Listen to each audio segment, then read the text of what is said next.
here's a telephone, start making calls. And I'm like, to whom? Well, that's what the phone people say. Well, how are you able to ramp up your business that quickly? Well, because I focus on the niche. I'm not worried about all the deals I'm not getting. I'm more focused on the relationships I'm building, right? So, all right. If you're a real estate agent and you're wondering what the next step can be, how can you be successful?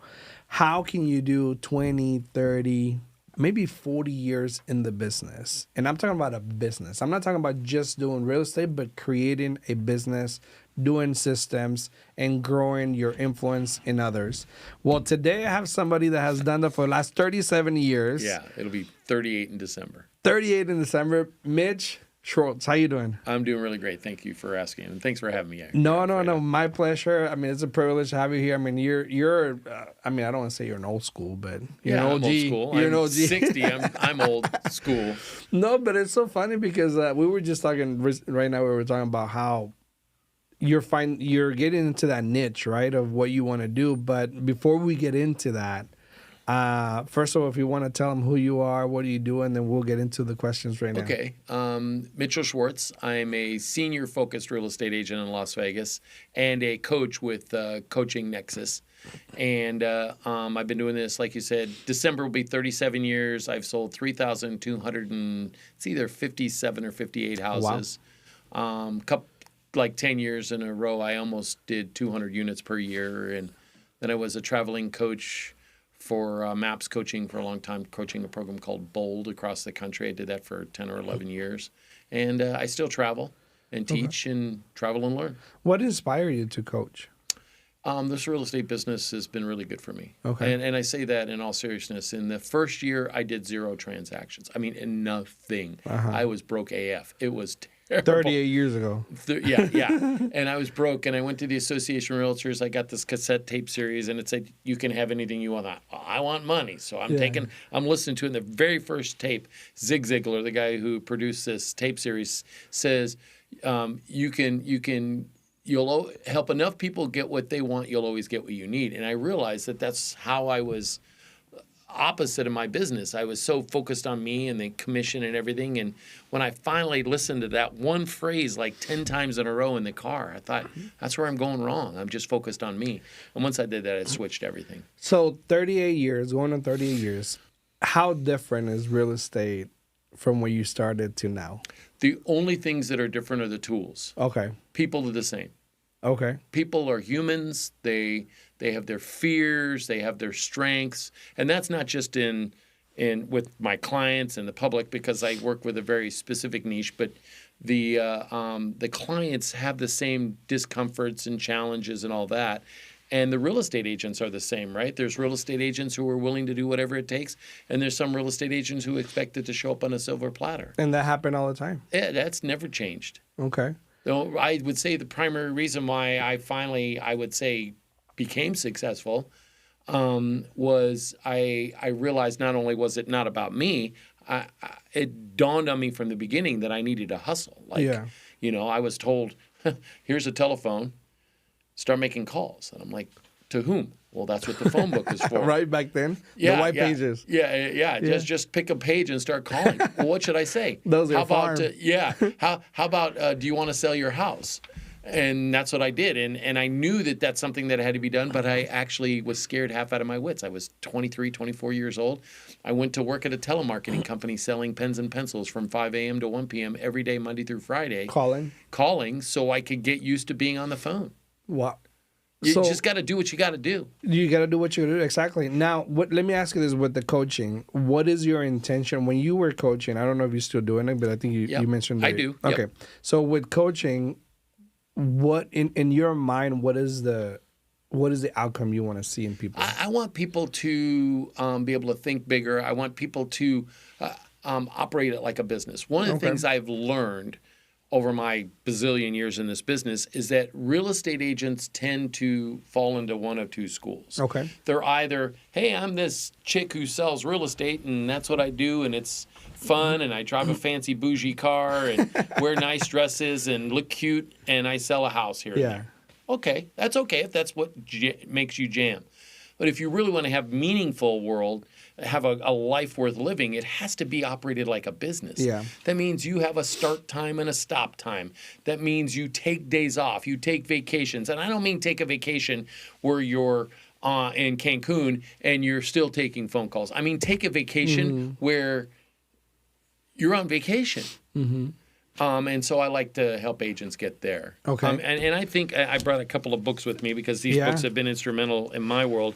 And one of the things that I see that agents don't do is think about how they run their business, again, like a business. And it's because what they do is they don't think big enough, right? So in The One Thing, Gary Keller, he says on page 93, Big Eyes, Thinking Big. Avoid incremental thinking that simply asks, what do I do next? This is at best the slow lane to success and at worst the off-ramp. Ask bigger questions. A good rule of thumb is to double down everywhere in your life. If your goal is 10, ask the question, how can I reach 20? Set a goal so far above what you want that you'll be building a plan to practically guarantees your original goal. Now, if you think in terms of what I just said about how agents don't think about this like a business, is because they're only thinking about their next transaction. They're not thinking about systems and models that they can follow that will get them systematically to where they need to be. Yeah, the other day I was talking to Shekets, and Shekets been in the business for some time, and he talked about that specifically. He said that, the way he said is, these young cats, right? They see real estate as, I'm just going to sell a house and, two and this and that, but they don't see this as a business. Right. This is a business that you have to build systems, that you have to, do all that and not just sell houses. And like you said, look how bougie, right? Yeah. So, it's funny that you mentioned, I'm going to bring this up, but so I was telling Mitch, I remember when, I was in real estate. I was managing real estate offices and managing systems and stuff like that because that's what I did before for a lot of the time in my real estate career. And this is one of the first books that I actually read. Okay, that's a great book to start regarding with. Real estate. Jesse Herfel up in Phoenix actually introduced this book to me. He's part of the KW family up in Gilbert, Arizona. And that was actually the first book I read. And obviously, I love that book. I love everything about it. And it's funny that sometimes we're chasing things and we're trying to chase everything and we just don't catch anything, right? Right. It's because you're too busy being in general. Yeah. Right. And the interesting thing about agents, again, because they're so not business minded. Yeah. They think they have to be all things to all people. And if we look at it from a perspective of why you want to make it a business and why you want to be purposeful is because it gives you the time to do the things that are most important. Yeah. So I've had agents in the past say, well, if I have too many systems or I operate like a business, it loses its appeal. It's not all, I really like the relationship part. And my argument is, well, you know what? Everything that can be should be reduced to a system. So then I'm not spending time on it. Yeah. I'm spending time on the relationships. That's where I love the work that I do because the people I get to know and the lives I get to impact. But if I was busy trying to do all this other stuff and it wasn't a system that could be systematically replicated, I'd be busy doing this and I wouldn't have time for the relationship. It's like somebody says, oh, yeah, my family's really important to me. That's the number one reason why I do what I do. And then they go out to their kid's soccer game and they're on the phone the whole damn time. I'm sorry. Which one is it? Is it that your child is that important to you and you're going to be at the game and you're going to be bringing it, or are you really working? Just stay at the office. Your kid thinks that anyways. Yeah. But because they don't have a system, they can't do that. So when you're coaching real estate agents, okay, and what is a common problem that they have about growing their business? They think in scarcity. Scarcity. In other words, the scarcity mindset keeps them from doing the things that they could be doing, right? Okay. I'll give you an example. My business is really niche oriented. I mean, my real estate, and I still practice sell real estate. As a fact, I took myself out of production for about 10 years. Traveling, coaching, and then became leadership in my office. And last May, I decided to go back full-time into real estate, and that's all I do is sales with the occasional coaching call. And I did, I don't know, between May 23rd and the end of the year, I did like 20 transactions. This year, I'm on track for about 36 to 40. Okay. Next year, I'll do 50. The next year, it'll be 75. And I'll probably hover between the 75 and 100, depending upon my model. But anyways, a lot of people say, well, how are you able to ramp up your business that quickly? Well, because I focus on the niche. I'm not worried about all the deals I'm not getting.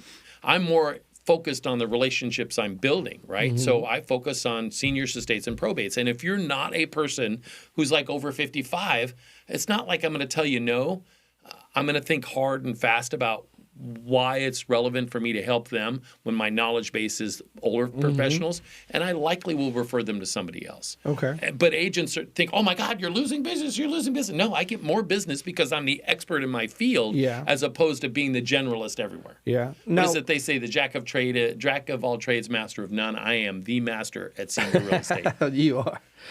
Now, what about how do you, with all this saying with AI and everything going on, obviously I got a comment the other day, somebody mentioned and said, well, AI will take care of all those issues with commission. Now, how do you think AI can implement business, or how can you grow business using AI, to people thinking that AI will replace your business? Yeah, AI is never going to replace a human relationship. Okay. It just can't, at least not in my lifetime, right? Yeah. And it's funny because I have a couple of AI accounts. My primary one, ChatGTP, I actually named it Dave, like after the guy in the 2000 Space Odyssey. But anyways, with that being said, AI is not going to replace real estate agents. It's agents who use AI to the maximum degree that are going to replace the agents who do not. So I just recently, I wish I'd brought it with me. I just showed up yesterday a book called the AI Driven or AI Focused Leader. Guy's name is Geoff Woods, and who wrote it. And the funny thing is, he was the guy who worked for Gary Keller promoting the One Thing and the One Thing coaching for years. And he's got this great book. I can't wait to read it because it's about how you can leverage AI to, again, systemize things. So if I was an agent and I was starting out and I maybe was doing 15 or 20 transactions, I'd probably go to my AI, pick one of the accounts, pay the $20 a month, and educate your AI about you and your business, which I've taken I probably spent 12 hours being interviewed by my AI. So seriously, to get my AI, so Dave knows who I am and what my business is. So when we talk about what I need help with, he knows what, or it knows, or whatever you want to call it, knows what I want and what I need. So take the time to do that, and then look at what systems you don't have in your office and have your AI help you develop a system. So a great example for me would be my pre-listing packet.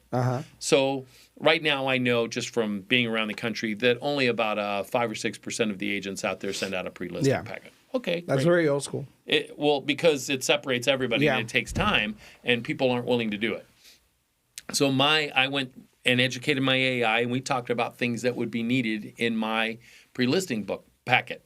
And so what I have in it is, believe it or not, I have a series of mailing labels that are the 6 on a sheet, about that big, and they actually have names of rooms on them.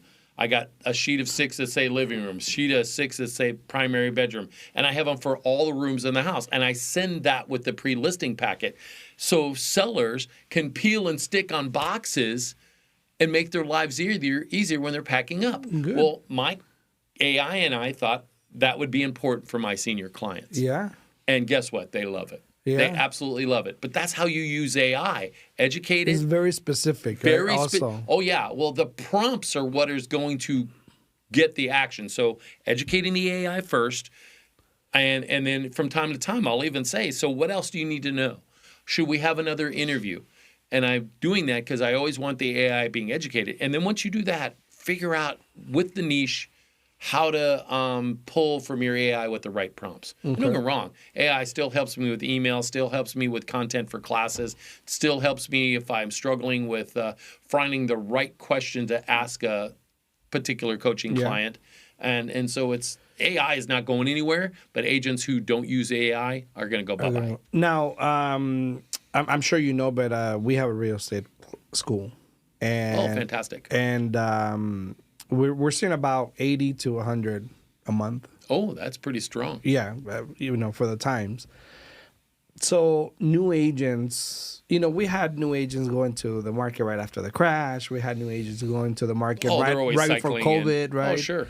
But now when you got all these different aspects of economics creating a unpredictable market, and you got agents coming into this market, what will your recommendation be for those new agents going into a unpredictable market? Well, find the predictability within the unpredictable market. Okay. So think about Elaborate that just on for a that. second. So what would be things that happen in people's lives that are unpredictable that are predictable? Life-changing events. Life-changing events, right? Okay. And there's a myriad of different life-changing You talked events. about that. You focus on probates. Seniors, estates, and probates. Those are all life events, right? There's people out there who focus on divorce. There's people on there who focus only on probate. There's people out there who focus only on seniors. There's people who focus, believe it or not, if I didn't focus on seniors, I probably would focus on people who are like families or people who have houses that have RV boat parking. That might not sound like a life event, but guess what? In times like this, there are still people making relatively good incomes, and they're going to invest in something like a boat or an RV. Well, I would be the master of what those are. So I would recommend real estate agents who are coming into this business figure out really what their laser focus is going to be. Don't necessarily strive to be all things to all people. Strive to be the best in your chosen niche. Yeah. And if you do that, then you don't hear all the other noise.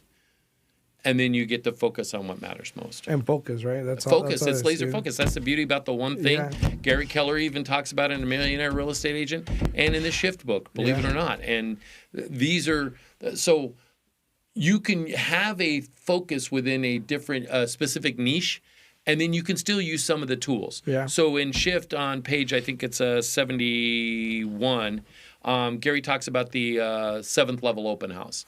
Well, part of my methodology to build my database is an open house system that I've developed specifically to attract seller listings, Okay.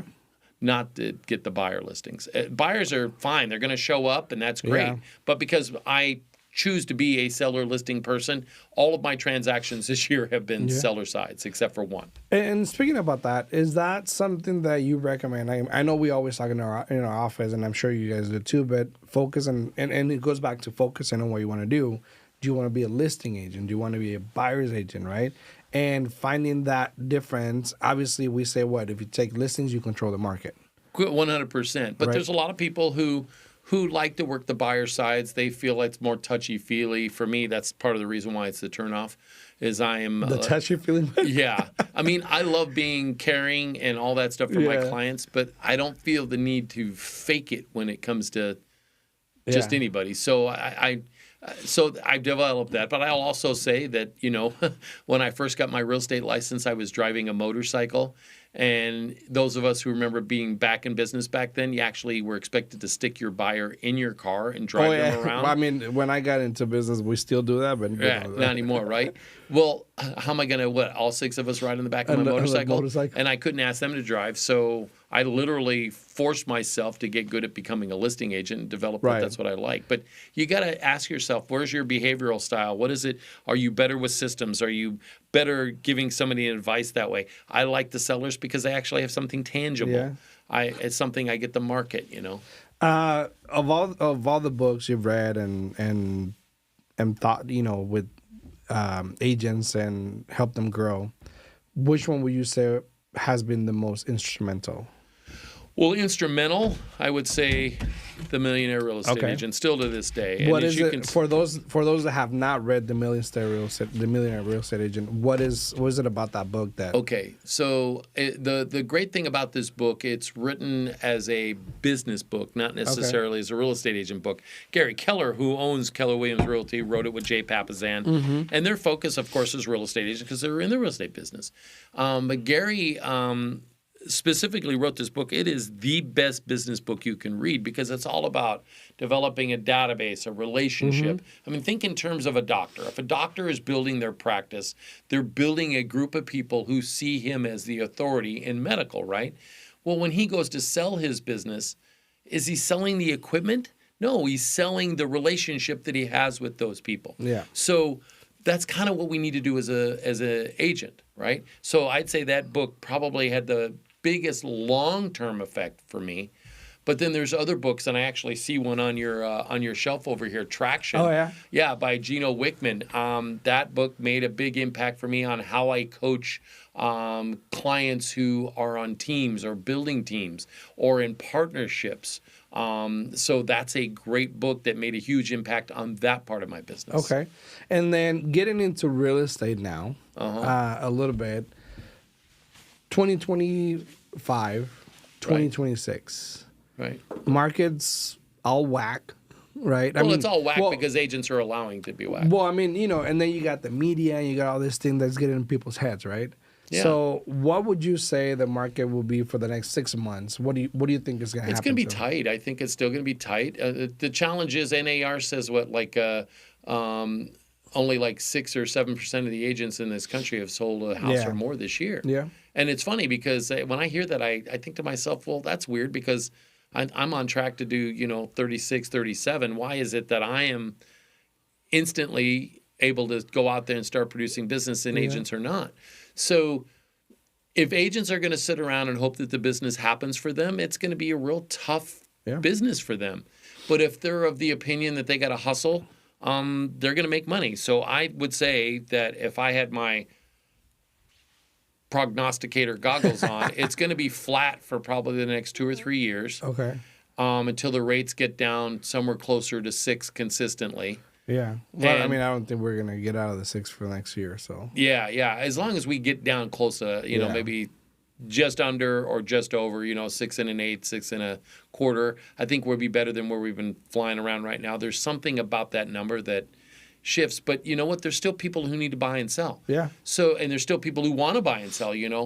For them, the 6 1/2 or 6 3/4 is not frightening them because they've been doing it long enough. They know that you do it now, and then in a few years you refi. Yeah. That's just normal. So, what I would say is, if I was an agent, either in this business and struggling, or getting into this business and not knowing what to do, I would adopt the philosophy of one of two things. I either have an appointment on my schedule, like where I'm going to be meeting with a potential buyer or a potential seller, or all the time on my schedule that I'm not doing that, I am looking for that. So in other words, if I have an appointment on Thursday at 3 o'clock in the afternoon, and I know that I need to have 3 appointments a week to hit my goal, well, I'm short too, right? Yeah. So I need to be doing everything under the sun to find the other appointments so I can hit my goal. Yeah. But here's what happens is maybe they have that one appointment and they have one closing coming up, right? But because they're in scarcity, they coddle that one little closing. You've seen these agents, right? They get the one deal and they carry it around like a little baby egg. And they just focus on that. Yeah. And don't realize that it doesn't take 40 hours a week to manage a transaction. That's why a transaction coordinator can make a profit doing it at $500 a closing, because that part doesn't take a lot of time. Yeah. So instead of doing this coddling thing, say, okay, here, pay the $500 and let somebody do that stuff. It's going to get paid at closing anyways. Yeah. And then go out and spend every waking minute standing in front of Walmart and or Home Depot or Lowe's with flyers about the best rental flip property that that's available. Yeah. Be calling everybody in your database consistently and inviting them to something. Go knocking on doors. There's a guy that I coached about 12 years ago, and all he did was knock on 100 doors every single day. Wow. Within months, he had more business than he knew what to take care of, because people many times are open. And he said, can I stay in touch? Yeah. Here's some. And they said, sure. So he built his database. And so it started shifting from only 100 door knocks to then part of the time he was actually following up on those leads. Yeah.